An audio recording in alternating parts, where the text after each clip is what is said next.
চলা, বলা, করা, ভাবা। বলো এবাদত। এবাদত মানে বলো আল্লাহর হুকুম মতো, নবীজির তরিকা মতো চলা, বলা, করা, ভাবা। এবাদত কাকে বলে? আল্লাহর হুকুম মতো, নবীজির তরিকা মতো চলা, বলা, করা, ভাবা। এবাদত কাকে বলে? আল্লাহর হুকুম মতো, নবীজির তরিকা মতো চলা, বলা, করা, ভাবা। এক নম্বর কথা। এক নম্বর কথা হলো আমরা আল্লাহর বান্দা। আল্লাহর বান্দা আরবি কি?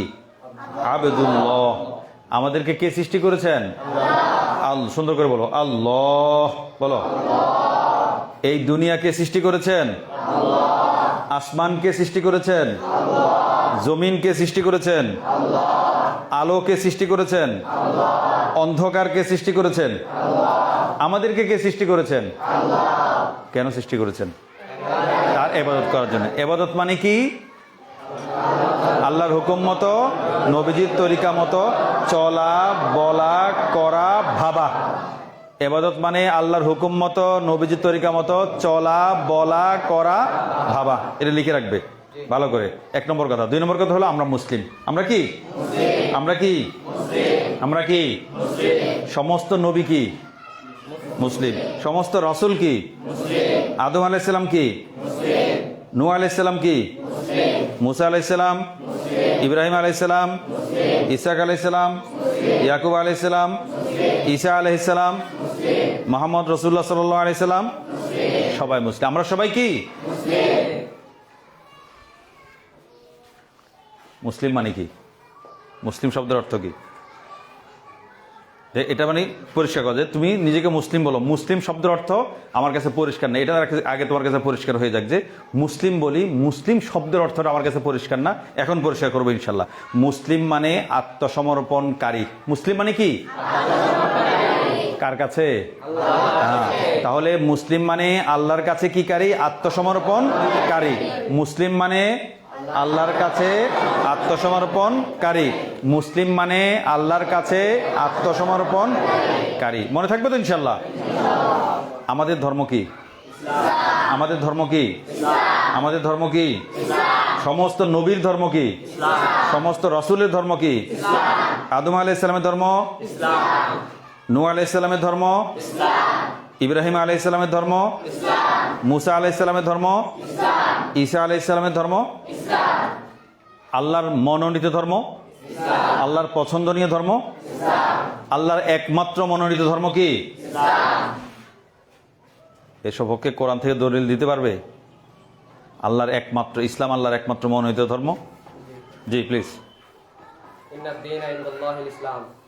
তোমাদের দায়িত্ব কি এখন? মাশাআল্লাহ বলো। বসো। মাশাআল্লাহ। কেউ যখন পড়া পারে, সুন্দর করে কিছু বলতে পারে, তাকে কি বলবো? মাশাআল্লাহ। কেউ যখন সুন্দর কোনো কেরাত পড়তে পারে, তাকে মাশাআল্লাহ বলো। বলতে তো সমস্যা নাই। কেউ যখন ভালো করে লেখাপড়া করতে পারে, মাশাআল্লাহ বলবে। কেউ যখন সুন্দর নাত বলে, গাছে কোনো সুন্দর ফল দেখলে, সুন্দর পাখি দেখলে, মনে থাকবে তো ইনশাল্লাহ? এই যে মাশাআল্লাহ বললে, মাশাআল্লাহ অর্থ কি জানো? মাশাআল্লাহ মানে কি? 22 নম্বর পৃষ্ঠা 31 নম্বর শিরোনাম দেখো। 22 নম্বর পৃষ্ঠা 31 দেখো। তোমাদের এই ফাঁকে একটা কথা বলি, বইটা তোমরা ভালো করে পড়বে, বইটা বাড়বে। দেখো একদম মৌলিক। তুমি মুসলিম শব্দের অর্থ কিন্তু তোমার কাছে তুমি জানতে, কিন্তু প্রকাশ করতে পারোনি। মাশাআল্লাহ মানে তুমি সবসময় মাশাআল্লাহ, ইনশাআল্লাহ, আলহামদুলিল্লাহ সব বলো, কিন্তু মাশাআল্লাহ শব্দের অর্থ তোমার কাছে পরিষ্কার না। এজন্য একদম মৌলিক বিষয়গুলো দিনের, ধর্মের, ইসলামের, তুমি যদি বইটা একবার, তোমার সর্বোচ্চ আধা ঘন্টা বা 40 মিনিট সময় লাগবে। বইটা বারবার পড়বো তো ইনশাল্লাহ? দেখো তোমাদের একদম মৌলিক বিষয়গুলো তোমার কাছে হয়তো ভিতরে আছে, প্রকাশ করতে পারছো না। বইটা বললে তুমি প্রকাশ করতে পারবে। ঠিক আছে না ইনশাল্লাহ?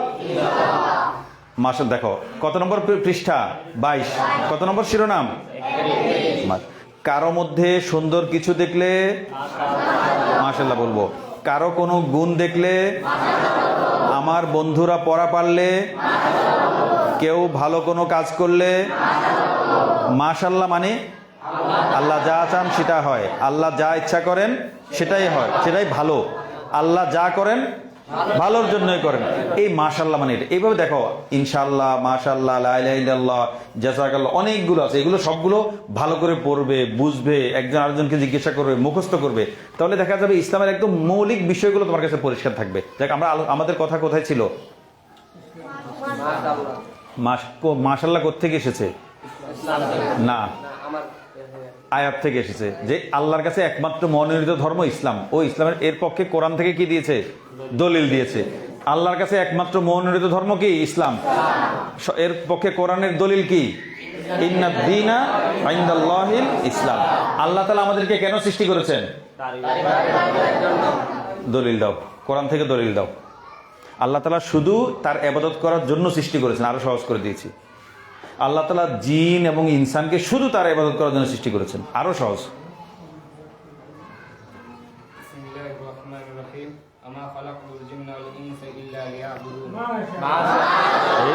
গুরু চুপ করেছিল, মাশাআল্লাহ বলে ফেলবে না। কি একটু আগে কি বলেছো? কেউ পড়া পারলে মাশাআল্লাহ, কেউ কোনো কিছু করলে বসো, বেশ বসো। তাহলে আজকে আমরা দুইটা আয়াত শিখলাম। আল্লাহর কাছে একমাত্র মনোনীত ধর্ম, কোরআনের দলিল কি? ইন্নাদ দীনা আল্লাহ আমাদেরকে শুধু তার ইবাদত করার জন্য সৃষ্টি করেছেন। ওমা খালাকতুল জিন্না ওয়াল ইনসা। ঠিক আছে, আমার আল্লাহর কাছে একমাত্র মনোনীত ধর্ম কি? একমাত্র মনোনীত ধর্ম কি? আমাদের ধর্ম কি? ইসলাম মানে কি? আত্মসমর্পণ করা। বইয়ের 10 নম্বর পৃষ্ঠা, বইয়ের 10 নম্বর পৃষ্ঠা, মুসলিম এবং ইসলাম। ইসলাম মানে আল্লাহর কাছে আত্মসমর্পণ করা। বলো, ইসলাম মানে? ইসলাম মানে? ইসলাম মানে? মুসলিম মানে আল্লাহর কাছে আত্মসমর্পণকারী। ইসলাম মানে আল্লাহর কাছে আত্মসমর্পণ করা।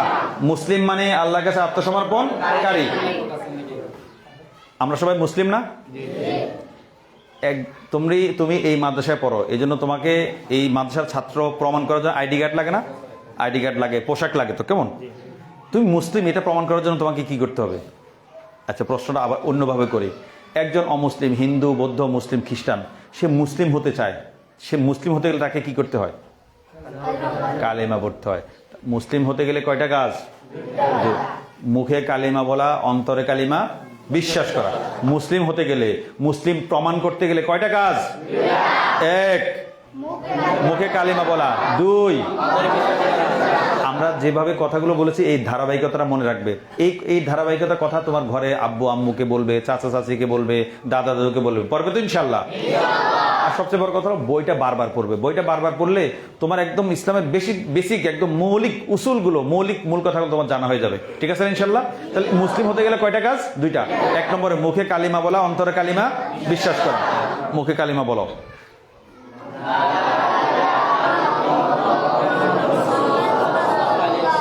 কালিমা বলো না? আবার বলো।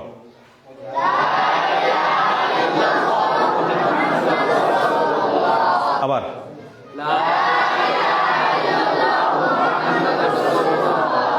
মুখে কালিমা বললাম, বাকি আর কাজ বাকি আছে না? আরো কি বাকি আছে? অন্তরে বিশ্বাস কর। অন্তরে বিশ্বাস করতে হলে কি করতে হবে? অর্থ জানতে হবে। তো একজন অর্থ বলো। কালিমায়ে তৈবার অর্থ সবাই পারে, একজন বীর পুরুষ দাঁড়াও। খালি একজন আরেকজন তাকে নিজে তালা তো হয়। হ্যাঁ বলো। আল্লাহ তাআলা কোনো মাবুদ নাই এবং মুহাম্মদ সাল্লাল্লাহু আলাইহি ওয়াসাল্লাম কোনো ইলা নাই। নাউজুবিল্লাহ। না হয়নি, উল্টা করে বলেছে একবারে। আবার বলো, আরেকজন বলো। ঠিক আছে, চেষ্টা করো। জি প্লিজ। আল্লাহ তাআলা ছাড়া আর কোনো মাবুদ নাই, হুজুর সাল্লাল্লাহু আলাইহি ওয়াসাল্লাম আল্লাহ তাআলা প্রেরিত রাসূল। বলো মাশাআল্লাহ বলো। বইয়ের 9 নম্বর পৃষ্ঠা, বইয়ের 9 নম্বর পৃষ্ঠা, বইয়ের 9 নম্বর পৃষ্ঠা, বইয়ের 9 নম্বর পৃষ্ঠা। 9 পেয়েছো? 9 নম্বর পৃষ্ঠা এইখানে। বলো, লা ইলাহা ইল্লাল্লাহু মুহাম্মাদুর রাসূলুল্লাহ। একটা বিষয় খেয়াল করেছো? তোমরা কালিমা পেরেছো, কালিমার অর্থ পেরেছো, কিন্তু একটু দ্বিধাদ্বন্দ্ব, একটু সন্দেহ তৈরি হয়েছে না? অথবা দাঁড়িয়ে বলার ক্ষেত্রে একটু সাহস কম হয়েছে না? এই সাহস কম থাকাটা হলো দুর্বলতা। তোমার কালিমা আরবিটা এবং বাংলাটা খুব পরিষ্কার থাকতে হবে। যেখানে সেখানে যখন তখন কালিমা মুখে বলতে পারতে হবে, কালিমার অর্থটাও পরিষ্কার থাকতে হবে। মনে থাকবে তো ইনশাল্লাহ? বলো, আল্লাহ তাআলা ব্যতীত ইবাদতের উপযুক্ত আর কোনো প্রকৃত ইলাহ নেই। আর কোনো প্রকৃত মাবুদ নেই হযরত মুহাম্মদ মুস্তাফা সাল্লাল্লাহু না সাল্লাল্লাহু আলাইহি ওয়াসাল্লাম আল্লাহ তাআলার সর্বশেষ এবং সর্বশ্রেষ্ঠ রাসূল। আমাদের নবীজি কি সর্বশেষ রাসূল, আমাদের নবীজির পরে আর কোনো নবী আসবে না। এজন্য আমাদের নবীকে কি বলে? খাতামুন নবিয়্যিন। মাশাআল্লাহ, আমাদের নবী শেষ নবী, এজন্য আমাদের নবী কি খাতামুন নবিয়্যিন।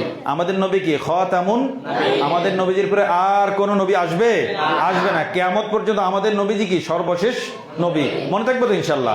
এর ব্যতিক্রম কেউ বললে আমরা এটা বিশ্বাস করব না, তাকে আমরা মুসলিম মনে করব না, ঠিক আছে ইনশাআল্লাহ। আমাদের নবীজি কি সর্বশেষ নবী, আমাদের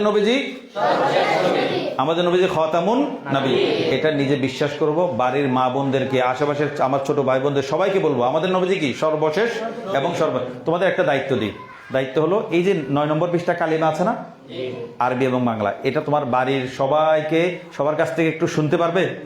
আশেপাশে বন্ধু বান্ধব, সাথী, দাদা দাদি, নানা সবার কাছ থেকে একটু শুনতে পারবে তো?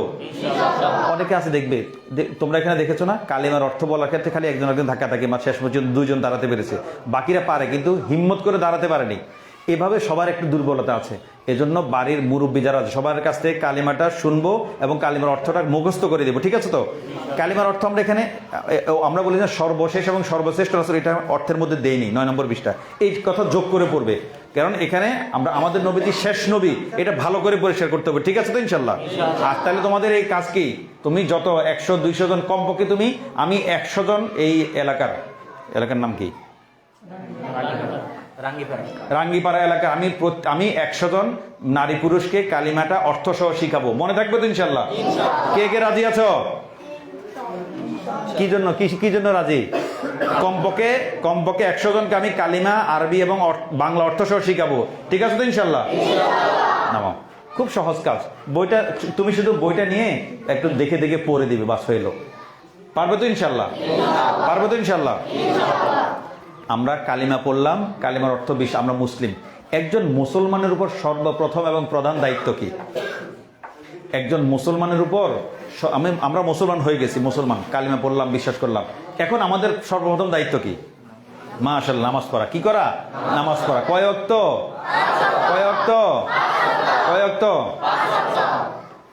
আমার ছোট ভাইরা বলো দেখি, আজকে ফজরের সময় জামাতের সাথে তাকবীরুলের সাথে একামত সহ পুরো 5 না ফজর নামাজটা আজকে কে পড়েছি মসজিদে গিয়ে জামাতের সাথে তাকবীরুল্লাহ থেকে শুরু করে সালাম পর্যন্ত? হুজুর একজনও নাই? না, ওরা আমরা তো পড়বেন, আমরা তো এখন কে আমাদের কবর ভয় টুলি। হুজুর একজন ছাত্র নামাজ পড়েনি আজকে, একজনও পড়েনি। মেয়েরা থাকলে মেয়েরা 2-1 হাত তুলে, কোনো জায়গায় ছেলেরা একটা ছেলে হাত তুলতে পারে না ফজরের সময়, হয় সবাই রাতে মোবাইল চালায়, ঘুমায়। মেয়েরা 5-6 জন হাত তুলে সব জায়গায়। আগে একটা দাখিল মাদ্রাসা গেছে, ওখানেও মেয়েরা হাত তুলে, একটা ছেলে হাত তুলে নিয়ে যায়। ফজর নামাজ কি পড়েছো ঘরে কোন রকম উঠো? ওঠো নাই বুঝলো, তাই ওটা জিজ্ঞেস করবেন, ওটা যদি না থাকে একটু আশা থাকে, হয়তো জামাত ছাড়া পড়েছে। কে? তুমি পড়েছ?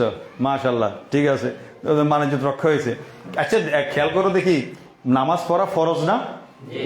তোমাদের অনেকের মতো ফরজ হয়ে একদম জুনা হয়ে গেছে, ফরজ হয়ে গেছে, আর অনেক আগে ফরজ হয়েছে। এখন নামাজটা যদি না পড়ো, তুমি একটা কথা চিন্তা করো, তোমাকে আল্লাহ তাআলা কেন সৃষ্টি করেছেন? ইবাদত করার জন্য তো। সর্বশ্রেষ্ঠ ইবাদত কি? নামাজ। সর্বশ্রেষ্ঠ ইবাদত কি? তার মানে আল্লাহ তাআলা তোমাকে নামাজ পড়ার জন্যই বানিয়েছেন, এমন না বিষয়টা? এমন। এখন কথা ধরা যাক, এখানে ক্লাস হচ্ছে, তুমি যদি মাঠের মধ্যে কুতকুত খেলো, বল খেলো, বারবার হুজুরটাকে আসো ক্লাসে আসো, তুমি যে না আসো, তোমাকে রাখবে না বহিষ্কার করবে? এবার কল্পনা করো, তোমাকে আল্লাহ তাআলা পৃথিবীতে নামাজ পড়ার জন্য পাঠিয়েছে, তুমি নামাজ না পড়ে প্রতিদিন গাঁ করে নাক ডেকে ঘুমাচ্ছ, আল্লাহ তাআলা তারপরেও তোমাকে কিছু বলছে না। এই দয়া, রহমত, আল্লাহর মাগফিরাত, এই জন্য শুকরিয়া হিসেবে নামাজ পড়া দরকার না? তুমি খেলাধুলা করো, গল্প করো, সাইকেল নিয়ে ঘুরো, কোনো সমস্যা নেই, কিন্তু নামাজের সময় নামাজটা পড়বো। ঘুমের সময় ফজর সময় রাতে যদি 10টা বাজে শুয়ে পড়ো, ফজর সময় ওঠা কি খুব কঠিন? আচ্ছা 10টা না, তুমি যদি 4টা বাজেও ঘুমাও, তোমার কি কোনো ক্ষেত্রে কোনো ছাড় আছে যে 5টা বাজে তোমার নামাজ পড়ার ক্ষেত্রে? পৃথিবী উল্টে গেলেও কি তোমার নামাজ পড়া মাপ? কিভাবে? তোমাকে নামাজ আল্লাহ কিভাবে দাঁড়িয়ে পড়তে বলেছেন না? দাঁড়িয়ে পড়তে না পারো, বসে পড়তে না পারলে, শুয়ে পড়তে না পারলে ইশারায়, মানে কোনোভাবে ছাড় নাই। আজরাইল তোমার রু টিপে ধরছে, এই বেরোচ্ছে বেরোচ্ছে আজরাইল রু, ওই অবস্থায় তোমাকে ইশারা করে নামাজ পড়তে হবে। তার মানে তুমি যে কবরের 3 ঠ্যাং কবরে চলে গেছে, ওই মুহূর্তে তোমাকে নামাজ পড়তে হবে, মানে কোনো অবস্থাতে নামাজ ছাড় নাই। তোমরা এখন এতগুলো ছেলে নাক ডেকে গা গা করে ফজরের সময় ঘুমিয়েছো, বলো দেখে ওই অবস্থাতে গজব আসতো কি হতো? মানে এলাকা রসুল তো এটা বলেছে যে যারা নামাজ পড়তে, নামাজ না, যারা জামাতে মসজিদে শরিক হয় না, আমার ইচ্ছা হয় যে আমি তাদের ঘর জ্বালিয়ে দেবো। নামাজ না, যারা জামাতে শরিক হয় না তাদের ঘর জ্বালিয়ে দেওয়ার ইচ্ছা পোষণ করেছেন নবীজি।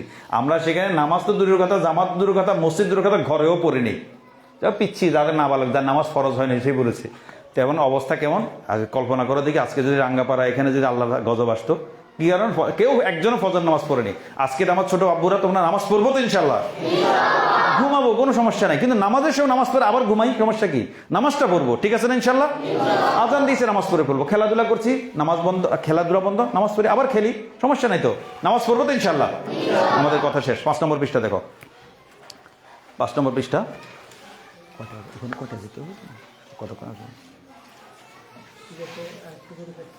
3টি আমল। কয়টি আমল? কয়টি আমল? 3টি। জোরে পড়ো, মোটা লেখাটা জোরে পড়ো, চিৎকার করে পড়ো মোটা লেখাটা।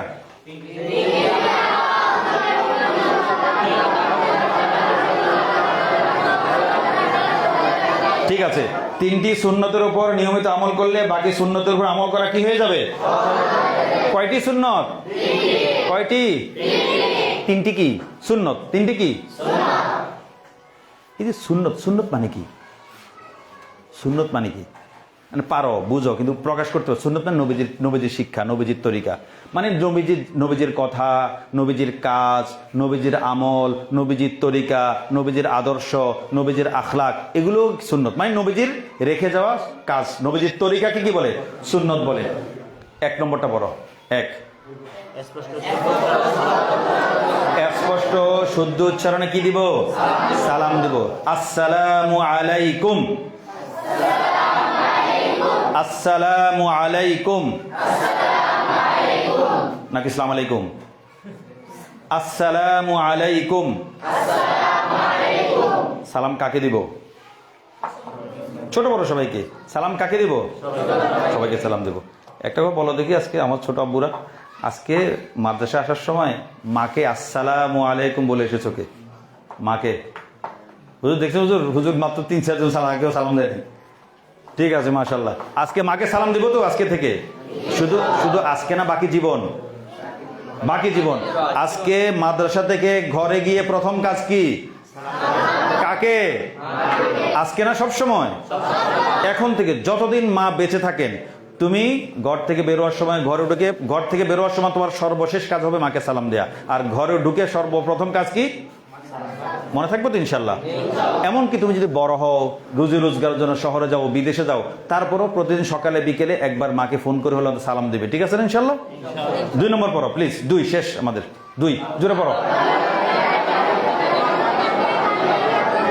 ভালো কাজে ডান দিক, মন্দ কাজে কোন দিক? বাম দিকে প্রাধান্য দেব। এটা সহজ কাজ কিন্তু কঠিন। পৃথিবীর যে কোনো ঘরে আমরা কোন পা দিয়ে ঢুকবো? ডান পা। বের হবো কোন পা দিয়ে? মসজিদে বের হবো, আমাদের দর্শে গায়ে, মাদ্রাসায়, ক্লাসরুমে কোন পা দিয়ে ঢুকবো? ডান। বের হবো আমাদের এখান থেকে, মাদ্রাসা থেকে ঘরে গিয়ে, ঘরে কোন পা দিয়ে ঢুকবো? বের হবো। এই যে ডান পা দিয়ে ঢুকা, বাম পা দিয়ে বের হওয়া, এগুলো কি? সুন্নত। এটা কি? সুন্নত মানে নবীজির তরিকা। সুন্নত মানে কি? আরেকটু ব্যাখ্যা করে বোঝালে, আজকে যদি আমাদের নবীজি সাল্লাল্লাহু আলাইহি ওয়াসাল্লাম, নবীজির নাম শুনলে দরুদ পড়তে হয়, দরুদ পড়ো সাল্লাল্লাহু আলাইহি। নবীজি যদি এখানে আজকে এখানে ক্লাসরুমে হুজুরদের সাথে এসে বসতেন, কোন পা দিয়ে ঢুকতেন? নবীজি ডান পা। তা আমিও যখন ডান পা দিয়ে ঢুকি, আমি মূলত কাকে অনুসরণ করছি? রসুলকে অনুসরণ করছি। আমাদের সাফল্য কিসে? নবীজির অনুসরণের মধ্যে না? আজকে থেকে যখন ঘরে ঢুকবো, ঘর থেকে বের হবো, এই ডান বামে সুন্নাত আদায় করবো তো ইনশাল্লাহ? আজকে এখন জুতা আগে কোন পা পরবো? জুতা ডান পা। খুলবো কোন পা? বাম পা। পায়জামা প্যান্ট আগে কোন পা পরবো? মনে থাকবো তো ইনশাল্লাহ? একটা জায়গায় উল্টা করতে হয়। কোথায়? বাথরুম। বাথরুমে কোন পা দিয়ে ঢুকবো? বাম পা। বের হবো? 3 নম্বরটা পড়ো জোরে। শেষ আমাদের 3 নম্বর প্লিজ।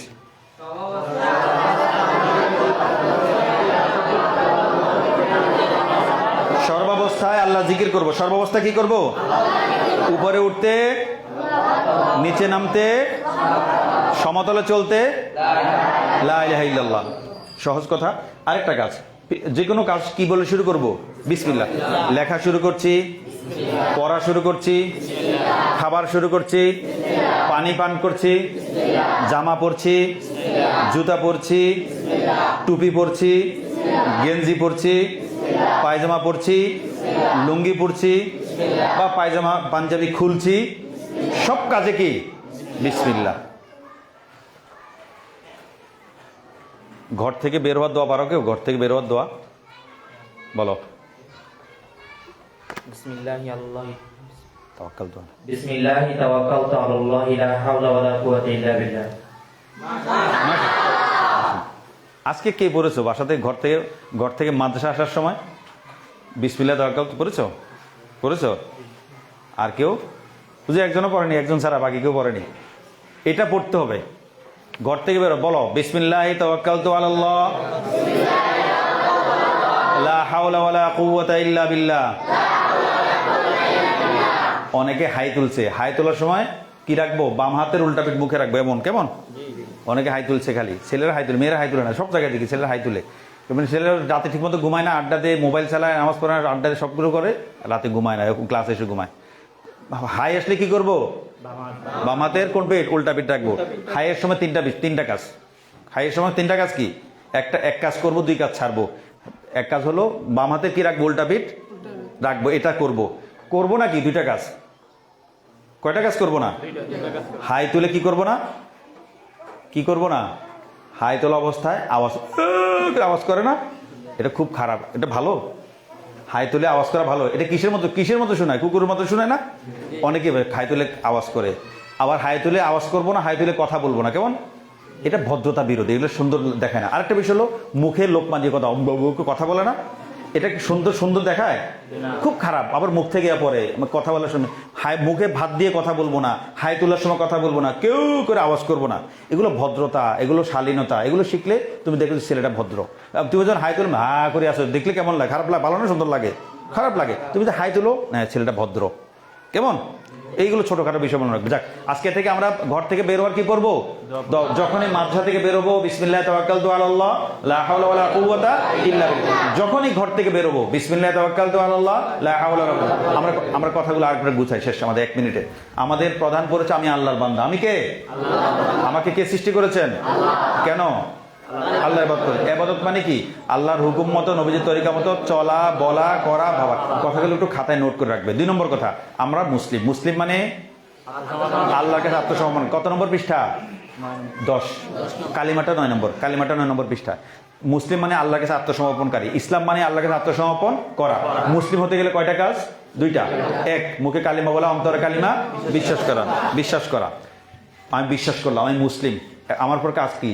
5 হুজুর 5 হাত মুখে হাত রাখবেন হাই আসলে, বামাতে উল্টা পিঠ। মুখে 5 ওয়াক্ত নামাজ। একজন মুসলমান সর্বপ্রথম দায়িত্ব কি? 5 ওয়াক্ত নামাজ পড়ো। ঠিক আছে, আজকে নামাজ পড়বো তো ইনশাল্লাহ। এই যে তোমাদেরকে একটা বই হাদিয়া দিয়েছে না হুজুররা, কেউ যখন কোনো হাদিয়া দেয়, গিফট দেয়, উপহার দেয়, তাকে কি বলতে হয়?